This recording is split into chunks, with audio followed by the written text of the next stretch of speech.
Hi guys, आज मैं आपको कराऊंगी कि मनोविश्लेषण का सिद्धांत जो सिगमंड फ्रायड ने दिया था।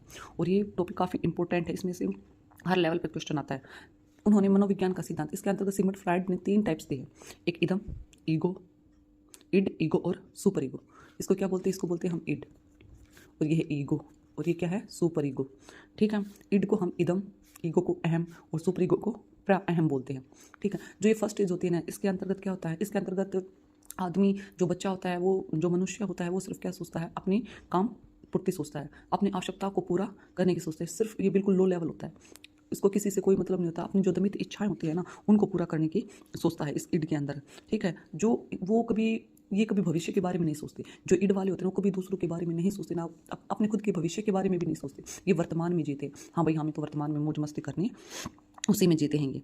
सेकंड, ये पशुता की निशानी माना जाता है, क्योंकि ये सिर्फ अपने अपने बारे में सोचेंगे, दूसरे बारे में तो सोचेंगे नहीं, अपनी जरूरतों को पूरा करते रहेंगे। ठीक है। क्योंकि इनमें अनकॉन्शियस माइंड होता है। इनमें कौन सा माइंड होता है? अनकॉन्शियस माइंड होता है।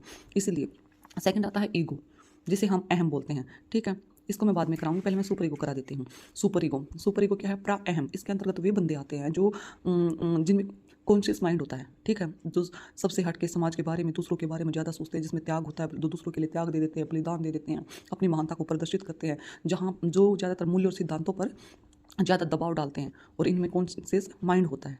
ठीक है। इसके अंतर्गत क्या कौन आ जाते हैं? जो साधु संत होते हैं वो आ जाते हैं। ठीक है। ये ईश्वरत्व का प्रतीक माने जाते हैं। ठीक है। अब आता है ईगो। अब इड और सुपर ईगो, इन दोनों के बीच में कड़ी का काम कौन करता है? ईगो करता है। क्योंकि ये दो जो है ना, ये समाज में आदमी, ये तो अपने अपनी जरूरतों को पूरा करेंगे, ये सब के बारे में, भलाई के बारे में सोचेंगे। अरे ऐसा तो बीच में जो कड़ी का काम करेगा ना, जो एडजस्ट का काम करेगा, वो ईगो होगा। ठीक है। इसके अंतर्गत सब कॉन्शियस माइंड होता है।